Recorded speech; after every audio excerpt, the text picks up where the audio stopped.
we are going to send out the presentation. On here. Okay. So You we're need to gonna, set that, it's okay. we're gonna have, And we'll We'll forward it to you. So are we good to go? We are good to go. All right. Yes. So given my background in mental health, as you've already heard, I chose the topic of late life depression. And certainly as a family nurse practitioner, I see this a lot. In all ages, we see depression and anxiety, but I think it's under-recognized in the elderly, so that's the topic that I've chosen. So I think we've all either experienced depression or we know somebody who's depressed. And it's very impactful in life, so it needs to be addressed in primary care setting. Here we have Erickson's stages of psychosocial development, and we know that as an adult, we need to be generative. We need to build a family. We have life purpose. We're working. We're investing in family, and we find meaning in life. It's not that hard. We certainly find people that don't. But then we approach the retirement age, integrity versus despair, and this is where we see a lot of people who are looking back on their life, reflecting, did I meet my life goals? Did I make any impact? And if they haven't met those life goals, they frequently can get despondent, and kind of think only about what they could have done, should have done, and not on what they still have, the life that they have, and how they could be impactful and going on in the future. So there's certainly an opportunity, if they don't feel like their life was successful, for them to enter into depression. So most seniors, in fact 58% of them, believe that depression is normal. So it is not normal. So it's not a normal part of aging. And we know there are various risk factors, and those risk factors range from chronic illnesses. Chronic pain is a huge one. We also know that disability, as we age, we sometimes lose certain abilities to do things inside. We never age, but our bodies do. And some people more so than others. There's bereavement. There can be complicated grief where we've just lost those around us. We've lost our role in life, whatever it is we've lost, we're not dealing with that well. And then there's also the loss of cognitive function. People who know that they're mentally declining, that can be very depressing. please, excuse me, I'm so sorry. Certainly. We're having an awards Certainly. banquet, and I have 2 faculty that have been. I'm so sorry. I look forward to That's doing just this. fine. And I feel I have very, less very intimidating conflicted that I am eyes. disserving you to be in service to the others, and it doesn't seem fair. So I feel like we can't really talk about depression without addressing the topic of suicide. Suicide has been very much in the media and the highlights, but we see it mostly in association with our younger population. Adolescent suicides usually make the news. We see rashes of stars that commit suicide, and then we see a rise. And when Robin Williams committed suicide in 2014, we saw a 10% rise in suicide. Suicide is the 10th leading cause of death in the United States, and we know that it's back to person. So here we see, even though we are aware of it happening out there, I don't think we understand that it really impacts the older population the most. So your bottom line there is your pediatrics. The adolescents, which we hear about it the most, is the black line, and then the ages increase there. Wow. So we see the highest suicides, 20% of all suicides occur in the elderly over 65 years. And for every 4 attempts, 1 is successful. And the highest risk of suicide is our elderly men. So I think this is just not something that we're familiar with. And of course, if we're not going to address the topic of screening for depression and suicide, we're not going to catch it and then be able to intervene. So depression screening can be very simple in a primary care setting. It can be as simple as asking a person in the last few weeks, have you felt low, mood, down, or depressed? That question in of itself has a 70% sensitivity and 90% specificity. So also there's a PHQ-2, which is just 2 simple questions. And that asks about how have you in the last several weeks felt down, depressed, or a low mood? And then in the last month, how often have you felt a lack of interest in or enjoyment in things that you usually enjoy? And those 2 questions, those are the 2 key components of depression. They're very, very sensitive. And then it does not take much time in a primary care setting, but then it can lead to further questionings on symptoms of depression and or other things that might be of issue, sleep, for instance, sleep disturbance and things like that. And then we can go on and we can use a PHQ-9 screener, which is a more specific with the symptoms. So Medicare Part B does cover 1 depression screening per year. That's how important it is for our elderly. And then we know that the United States Prevention Screening Task Force does recommend that we do screening in the primary care setting, but that we also have adequate systems in place to ensure accurate diagnosis and treatment. So we know that they have recommended that we do screen, we treat, and with medication and or therapy, and that does decrease morbidity and mortality. All right, so I have for you, to make this interactive, although we're not very interactive. I am interactive. We have the PHQ-9. I'll pass this to you so that you can look at, and if you want, you can respond to the questions. The first 9 are the specific symptoms of the of depression, and then the 10th is, and how severe is this impacting you?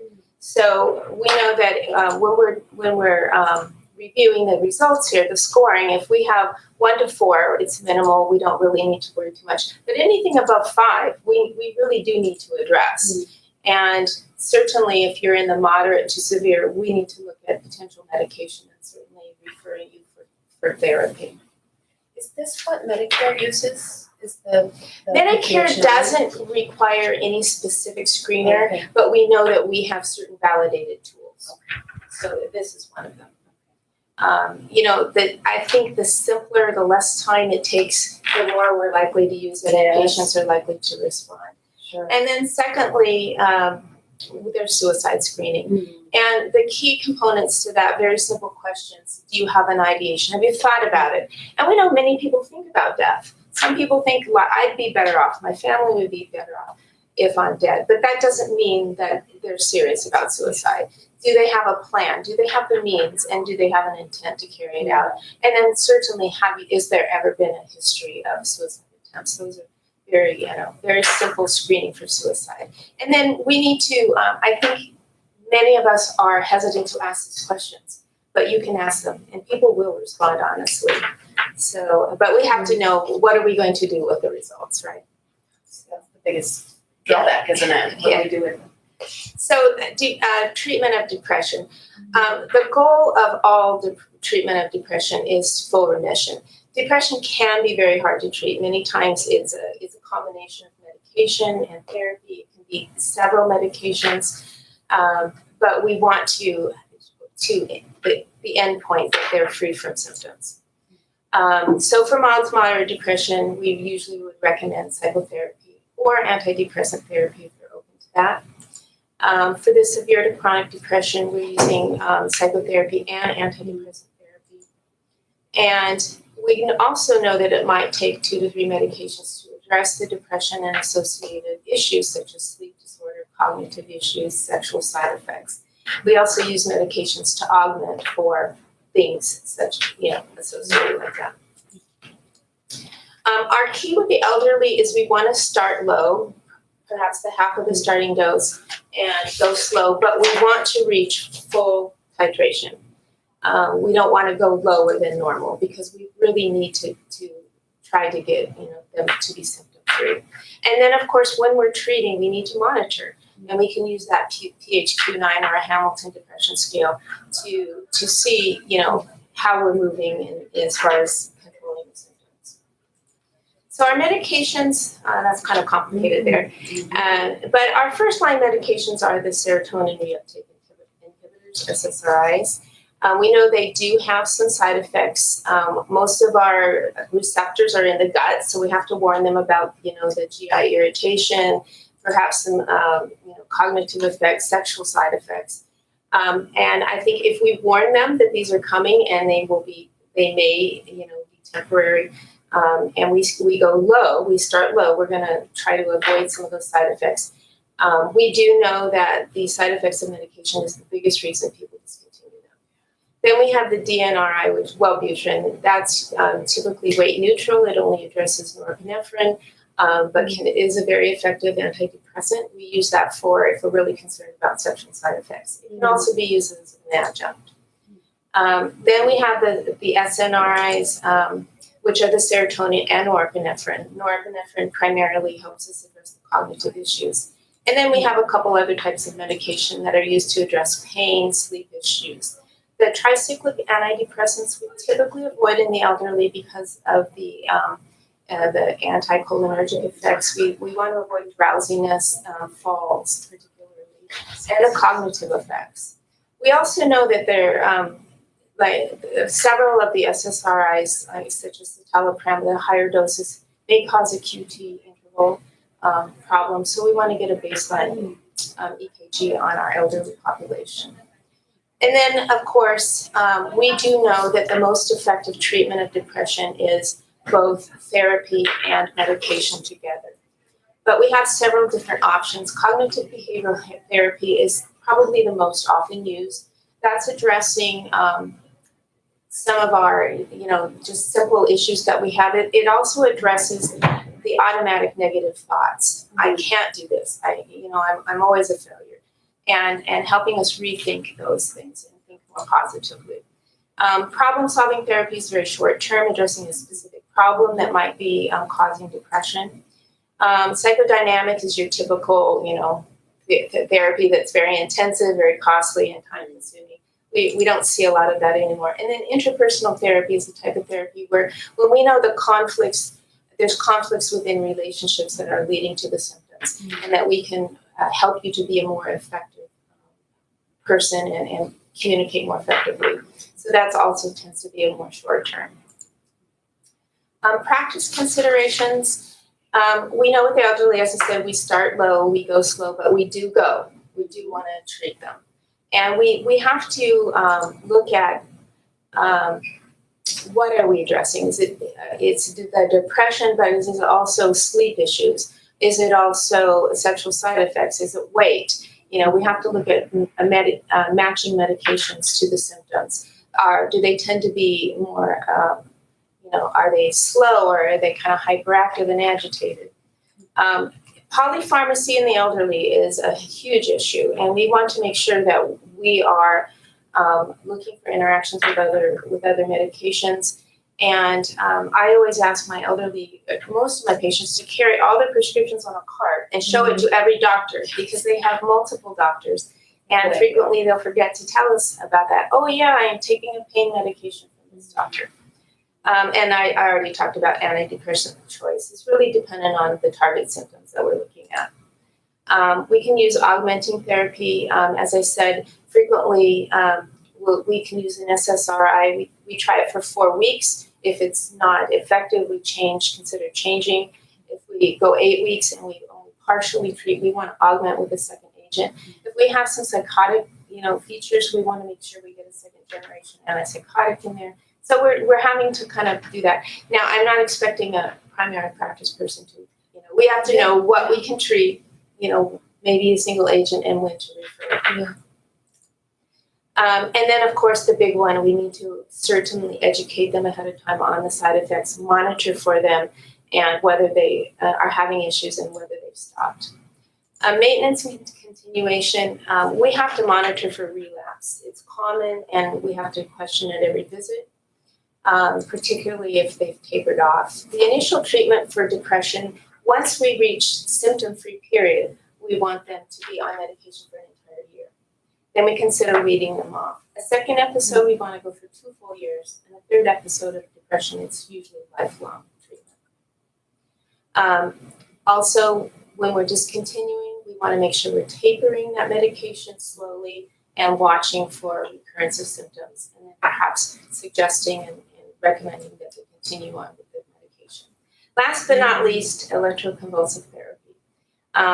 Most of us think it's very gruesome, but it is very effective, 70 to 90% effective, and it's very safe. It does have some side effects. We would typically reserve this for treatment-resistant depression or those who are very suicidal. So as I said, 70-90% response rate. Treatment is usually 2 to 3 times per week for 6 to 12 treatments. We do want to warn them of some of the short-term memory loss and some cognitive issues. And in the elderly, we know that it can cause some processing slowness in them. So just to warn them ahead of time. But when we're in a situation where we're dealing with, kind of vegetative type depression or, they're really severely depressed, we certainly want to keep this in mind as a recommendation. They don't have to be inpatient for those anymore. No, they do it on an outpatient basis, yes. So there's my references. But in conclusion, I think it's very important in the primary setting to address depression. Don't be afraid to ask those questions. Screen at all ages, but particularly in the elderly. And then know how to effectively either refer them on if you don't feel like you can handle it, or start them on medication and refer to therapy. It decreases morbidity, mortality, and improves the quality of life. Thank you. You're welcome. I feel like this is such an important topic for everyone, even though not everyone will be managing the medications. It seems as if a lot of the primary care providers are going to be dealing with the side effects and dealing with the screening. Well, actually, in primary care, we are dealing with most of the depression and anxiety. It can be very difficult getting them into a psychiatric referral. It can be a length of time. So we're doing the bulk of the care. So we need to be willing to take that on and then know when it's beyond what we can handle.